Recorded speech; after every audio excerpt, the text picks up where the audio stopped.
on s'assoit et on vient boire un énième café en bonne compagnie. Hello tout le monde, j'espère que vous allez bien. Je reviens pour une nouvelle vidéo pause café.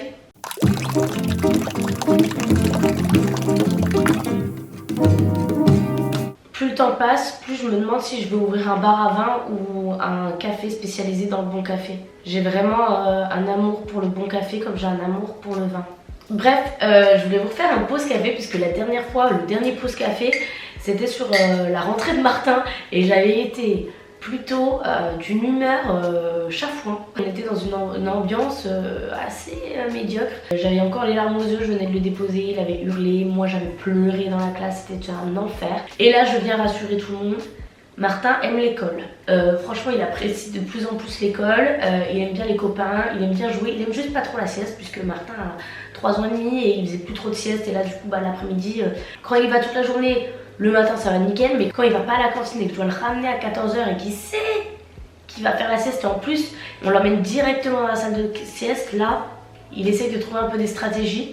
Mais non, ça va laisser sieste mon coco parce que sinon tu es crevé. Le temps de reprendre le rythme, il a une petite baisse d'énergie là, il était un peu fatigué parce que voilà, il y a l'école, maintenant il va au sport 2 fois par semaine aussi.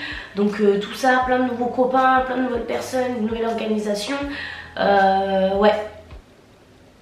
Il y a eu un moment où il s'est dit, bon ouais, je crois qu'il y a de l'arnaque là, il y a de l'arnaque cette année, je fais beaucoup trop de trucs, laissez-moi me poser sur mon canapé. Mais du coup ça se passe bien, en vrai il est coquin. Mais le fait qu'il aille à l'école, mentalement ça va. Parce que je crois que j'en ai pas spécialement parlé, mais en juin, juste avant de rentrer en Franche-Comté, j'ai eu beaucoup Martin en fait à mon retour d'Asie. Il était dur, il nous testait beaucoup, il cherchait beaucoup notre autorité et il y a eu un moment où je me suis dit mais je ne vais jamais tenir l'année prochaine quoi.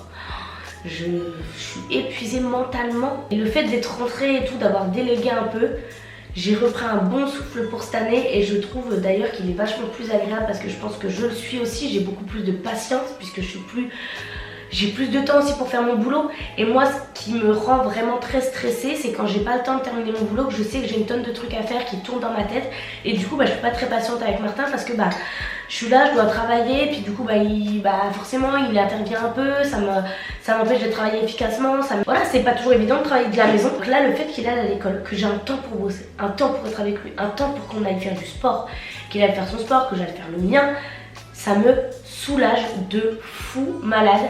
Donc ouais, franchement je suis très épanouie, je suis bien à Montpellier, je suis bien au soleil, je suis très contente d'être restée ici.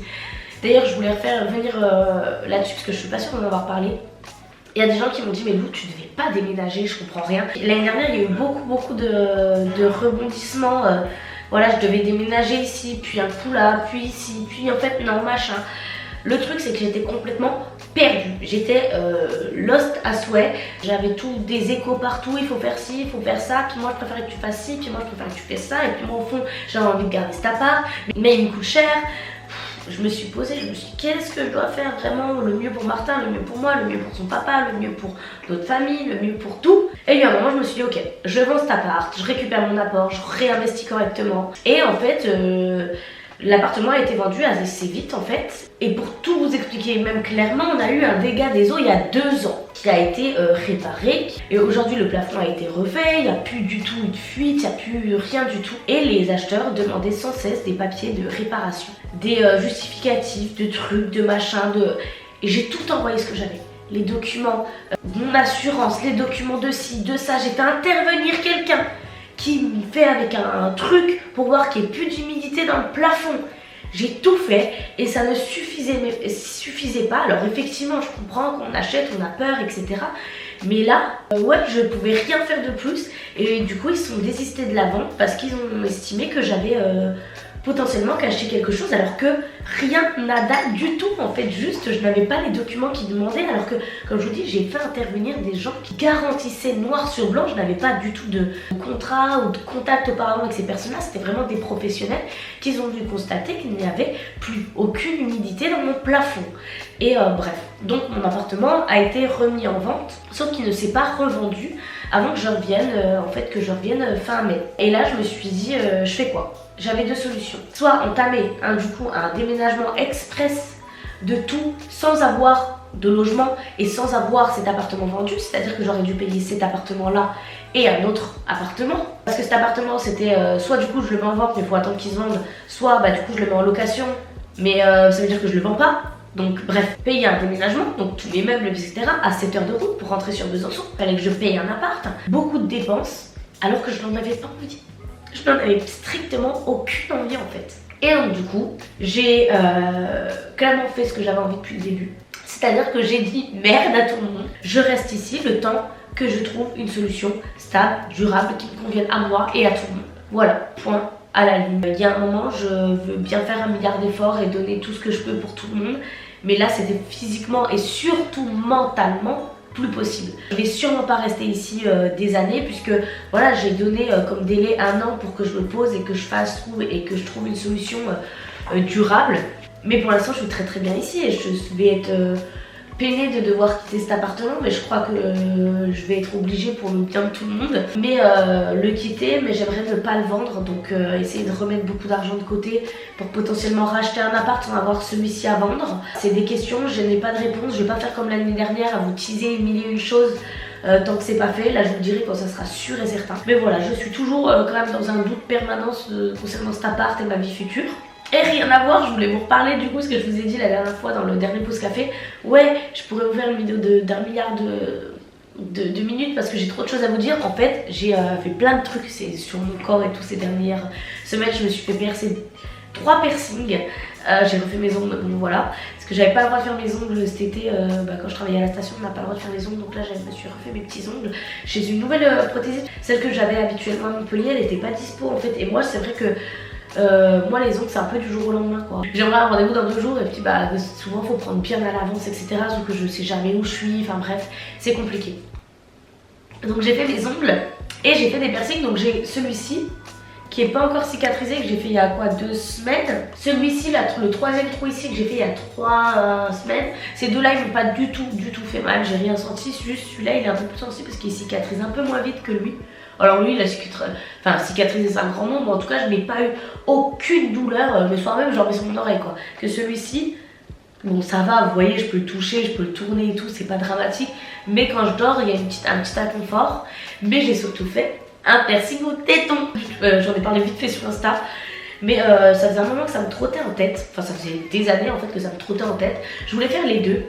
Et j'ai des amis qui en ont que sur un. Et à force de voir, je me suis dit, oh, c'est bon, faites que sur un, et j'ai préféré sur un, c'était vraiment pas question de douleur. Il y en a qui me disent ah bah du coup le 2e c'est un projet, alors non, juste je préfère en avoir qu'un. Et bizarrement je n'ai pas eu tant mal que ça. Une première copine devait m'accompagner, puis finalement elle était jamais dispo. Une autre copine je devais faire avec elle, puis elle se dégonflait un peu, donc j'y suis allée toute seule comme une grande à la sortie du boulot. Je suis allée à Besançon, je me le suis fait à la main noire d'ailleurs, très très doux, j'étais super à l'aise. Et j'ai eu un peu mal, mais j'ai serré dans 30 secondes et après je n'ai plus du tout de douleur, enfin vraiment rien du tout, je n'étais pas du tout sensible ni rien. Donc franchement ça va, j'en suis pas du tout traumatisée. Genre si je dois refaire le 2e, je le referai. J'ai d'ailleurs convaincu du coup ma pote à le faire et elle a eu très mal. Elle a eu super mal. Comme quoi la sensibilité ça dépend vraiment de tout le monde. Moi je pensais avoir mal parce que je suis quand même sensible de base et enfin de cette zone là, et finalement comme une lettre à la poste, donc très contente, je trouve ça trop magnifique, trop beau. Je l'ai pris en or, enfin j'ai fait tous mes piercings en or. Et j'ai également fait les strass dentaires, mais ça tient pas sur mes dents. J'ai 100% confiance en la professionnelle chez qui je suis allée, mais je les ai refaits 2 fois, une fois. Donc j'y suis allée, je les ai fait, donc j'en avais 3 ici et un cœur ici, lequel est toujours là. Et là j'en avais 3, c'était mes préférés, je trouvais ça trop beau. Et c'est censé durer 6 mois, 1 an, enfin voilà, enfin minimum 3 mois quoi.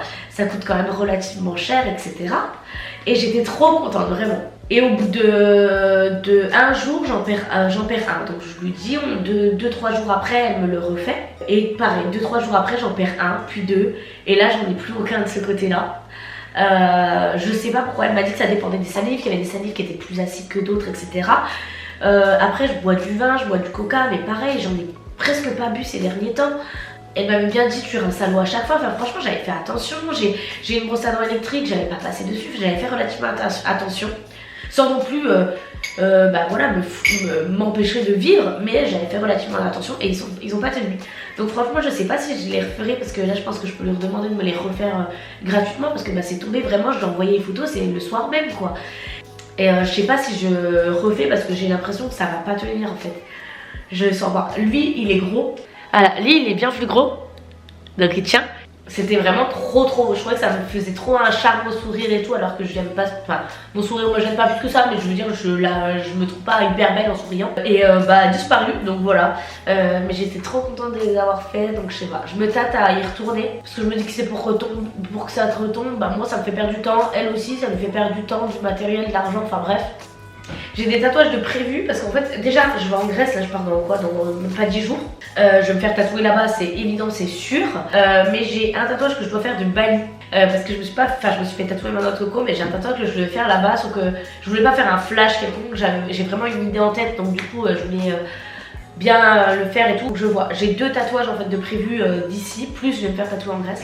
Mais j'ai trop hâte de remplir mon dos parce que maman je suis désolée, mais mon dos ça va être vraiment un cahier brouillon. J'ai trop envie que mon dos ça soit mon cahier brouillon, ma fiche à souvenirs où j'écris tous mes trucs de vacances, mes trucs avec mes potes et tout. Et quand je serai vieille, déjà je ne vois jamais mon dos, je regarde jamais mon dos. Donc bon alors j'en ai rien à cirer de ce qui se passe derrière. Si les gens trouvent ça laid quand ils me regardent dans le dos, j'ai pas des yeux derrière la tête pour le voir, donc rien à cirer. Et moi quand je serai vieille, je me dis que bah voilà, je me rappellerai tous mes souvenirs, ça sera trop bien. Sur ce, je vous ai raconté mes derniers petits potins. Il est 14h20, moi j'ai mon cours à 14h30, je donne des cours de marketing le lundi et le jeudi, donc ça va bientôt être l'heure pour moi d'aller bosser dans mon deuxième taf. J'espère que cette vidéo vous aura plu et je vous fais plein de gros bisous. Chill.